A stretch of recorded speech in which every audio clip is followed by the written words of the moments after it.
Thank you very much, Sean. Good afternoon, ladies and gentlemen. Okay, can you hear me? I'm delighted to be here to talk to you this afternoon. As Sean has said, I have relatively recently taken over the role as CEO of Enterprise Ireland, and I suppose given the importance of the food industry to Ireland, and particularly the whole dairy processing industry to Ireland and to the food industry, it's a great opportunity for me so early on in taking over the job to get the opportunity to talk to yourselves. So thank you very much for the invitation. Just in terms of what I am proposing to do over the next 30 minutes or so, I'm going to talk initially just in terms of the Irish food and drink sector. Then, for some of you who may not be familiar with Enterprise Ireland, talk a little bit about the role we have, and then get on to the main areas which I think you'll be interested in hearing about, which is the issue of scale and the whole supply chain, and a very high-level piece on beef before I finish. So, just in terms of, and presumably you can all see those figures from where you are, but just looking at the scale of the food and drink sector and the growth of it, and you can see obviously that the exports of food and agri services from 2009 to 2012 have gone from 7 billion to 9 billion, so a significant growth within that, within the sector. And from an Enterprise Ireland perspective, just to put it into context, the food and drinks sector would account for over 55% of the exports of all of Irish industry. So in terms of the importance of it from an Enterprise Ireland perspective, it is the largest sector, and really what happens in food and drink, you know, really determines what happens across all of Irish industry. So if we get this bit right, I think the rest of it is relatively straightforward. So really, it's the biggest area of Irish industry, and the UK market is actually a significant part of the food sector from Ireland. Just in terms of a few small facts which most of you would know, we're exporting to 175 countries, and there's 145,000 people, direct jobs within the food and drink sector. So massive employment within the sector, and 11% of total manufactured Irish exports, but from the indigenous side, over 50%. Just touching very briefly on the journey that the food industry has gone over the last number of years, starting off in 1973 with the Ireland joining the EEC, as it was known at that stage, and then it was largely a commodity-based marketplace, and many of the co-ops were formed. So in terms of that stage of the development, better milk prices, improved farm income and increased milk volume. So it was a good time from a farming perspective. It forced consolidation in Ireland in order to compete, and the dairy industry, I think, quickly realised this. And there are many examples of many of the small co-ops coming together to form other co-ops, and we'll see those later on in the presentation. Towards the end of the 70s and then into the 80s, there was a shift, and at that stage it was all about growing brands, and many of the brands that you'd be familiar with today would have been launched at that stage. Brands such as Avonmore, Yoplait at that stage, which was produced in Ireland, and you know, in the wider food sector, brands such as Denny. So it really was an era for the development of that. And as growth featured more strongly on the agenda, the co-op structure in many ways was considered to be an inhibitor to that ambition. And what happened was the evolution of the PLCs within the country. Funding for food was considered to be easier, and you started to see some of the listed PLCs going in the market. Avonmore Foods in 1988, Waterford Foods at that time, and Kerry Group in 1986. So a number of the big PLCs went on the market. In the 90s, then what we saw was the PLCs really went on their international acquisition trail. So a lot of the major acquisitions, for example, by Kerry and Glanbia, you started to see Irish food companies really becoming global players. So quite a significant shift from the domestic companies changing into global players. Getting into the 2000s, you saw Glanbia, Sports Nutrition, Kerry Group, Ingredients and Flavours, so a major growth into that side. And today, what we have from small beginnings is, a few companies really which are dominant global players, IDB, Glanbia, Kerry Group, to name a few. So that's really a potted history. And I suppose the question for many of us at this stage is, with 2015 looming large and the removal of quotas, where to from here for the Irish dairy industry in particular? Certainly, it's probably the most exciting time that for the period that I've worked within the food side in Enterprise Ireland, which is about 30 years, in terms of the growth and expectation, and a feeling almost like the shackle's been taken off and being able to actually move forward with confidence. Just in terms of looking at this, and this was something which I stole from a recent Grant Thornton report, and really it's just depicting where I'm going to spend the next few minutes talking in terms of the challenges and opportunities which are facing the food industry. And really, to me, the opportunity is there at this stage for Ireland to either win and make a really positive move, or to lose out of over this period. And it isn't as if the world is waiting to buy Irish food and drink. It's up to us to actually make the most of the opportunities and go for it. And I suppose, to borrow the words of a political party, a lot done and more to do, but certainly a great opportunity and a great time to begin. So in terms of looking at the challenges and opportunities, and obviously the first of those is the whole area of innovation. And I think the future direction, and really so much is going to be predicated in terms of Ireland continuing to lead the way with really innovative food and drinks, and being able to invest and commit the money to new product development within the food side. So certainly I think within the last couple of years, you've seen the announcement last year of the Kerry Global Technology and Innovation Centre, which every time I drive down the Naas Road, you can see the cranes getting higher, but a significant development within the whole innovation history within Ireland. And another investment which we supported a few years ago was Food for Health Ireland, where you see the four largest co-ops coming together with a number of the universities and with Moore Park in order to really produce top quality research and science within Ireland. And sometimes we actually take this for granted, but when you go overseas and you talk to leading players worldwide, there's a real level of excitement there about what's happening in Ireland within the whole science and innovation space. So it's something which I believe is really important going forward.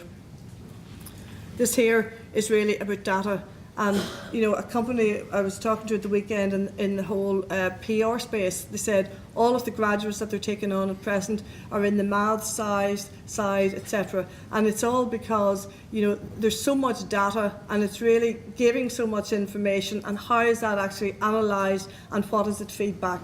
So making the most of the data that's available is critical to knowing your customers and actually being able to maximise your position. The lean side is one which, from an Enterprise Ireland perspective, many of you will be aware that we have been supporting quite a number of companies across all of the food sector over the last few years to try and improve their efficiencies of their operations. And I think we've supported to date about 150 companies right across the food side.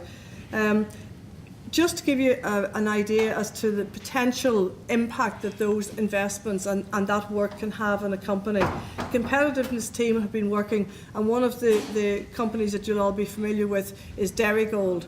And in recent times, just from talking to Dairygold, and I'm at liberty to share these figures, but in terms of the work that they've done through the lean programmes, they've taken out between 4 and 8% on various certain lines in terms of their competitiveness.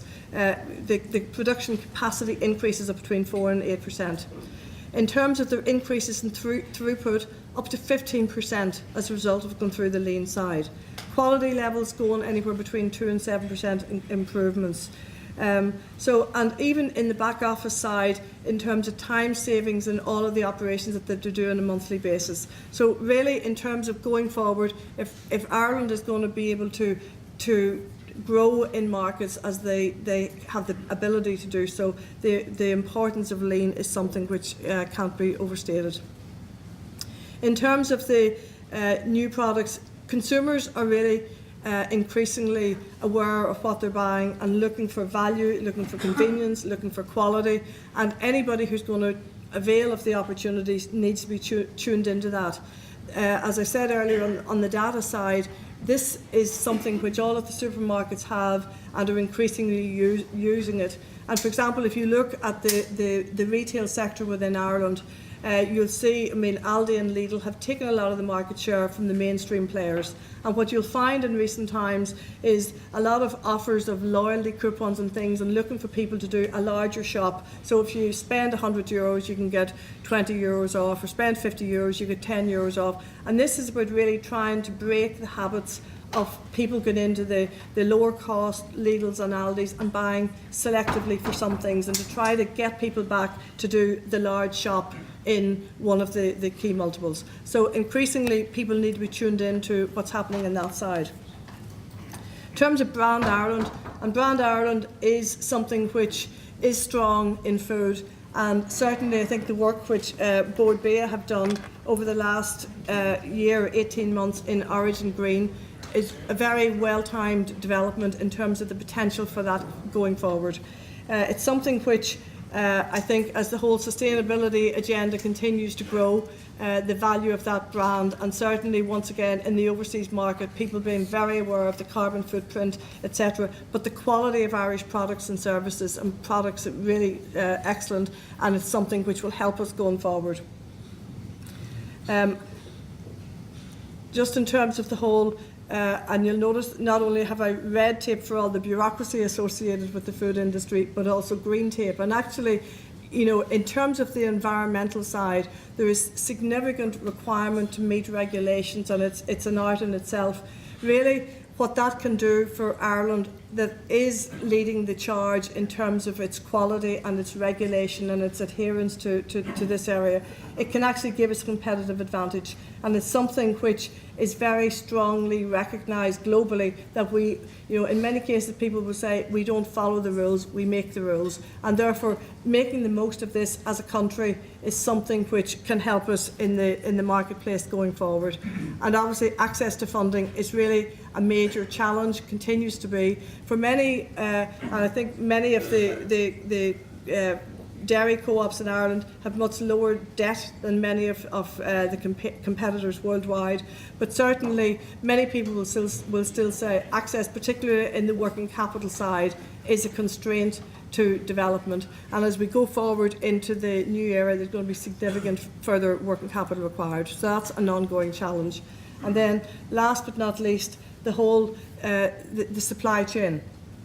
And I think as the supply chain has grown in terms of the scale of it, the need to be able to compete on size and volume and value in the dairy side is obvious. The challenge will be to be resilient and robust enough to survive the supply chain shocks and to capitalise on the global opportunities. So really the power of the global supply chain. And we need to be able to have a robust chain where we're best in class, and that's not just in the product, but it's right from the primary producer right through to the processor and to the whole logistics area right into the marketplace. And from an Ireland Inc. perspective, it's the combination of how we work on all of these areas which is really going to determine how successful we are moving forward from here to the end of 2020. Just touching briefly on Enterprise Ireland, and basically we're an Irish government agency, as you'll know. We're partnering with entrepreneurs, with Irish businesses, with the research and investment communities, and it's really about helping Irish companies to grow and develop their positions in global markets. It's about working on the innovation agenda, the leadership agenda and competitiveness, and it's all about increased exports. We're a small country, we have to export in order to be able to grow, and from an Irish perspective, only by having sustainable exports going forward will we be able to sustainably increase jobs. So it's about growing exports as a means of growing jobs and prosperity across the country.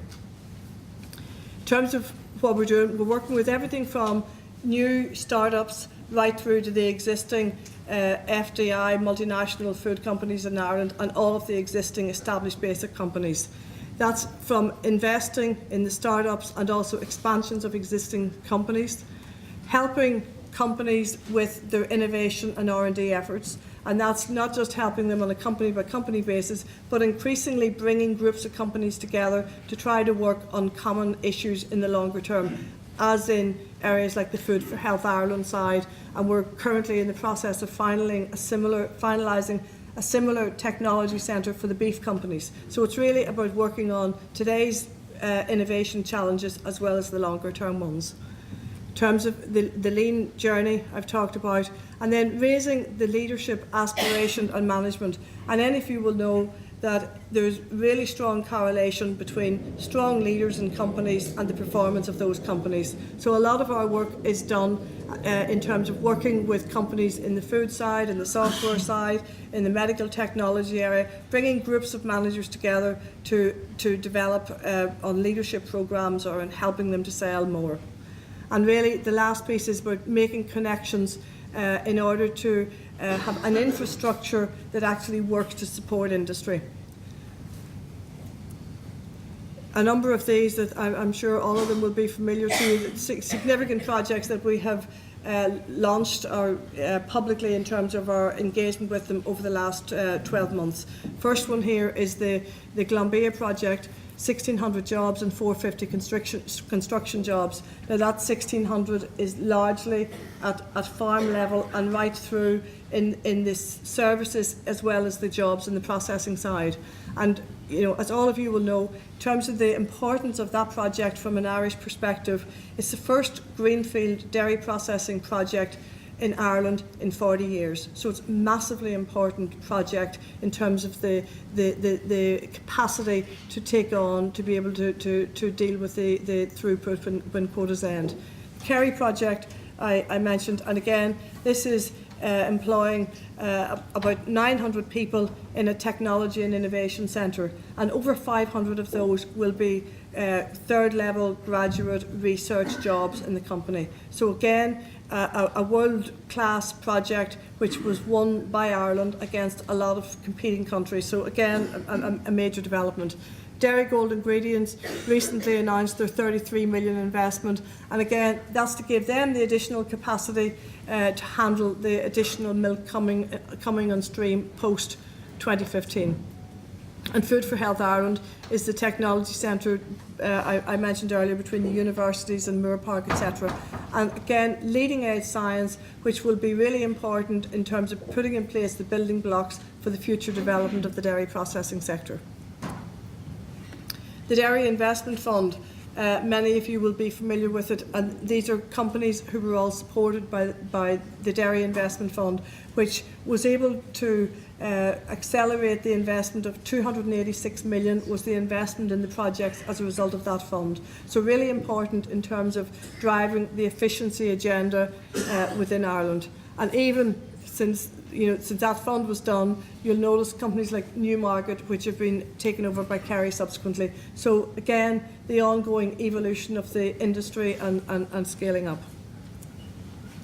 So in terms of Enterprise Ireland, we have been working so there's significant investments, 30 plus investments in food have been supported this year by Enterprise Ireland, and that's with a total investment of 350 million.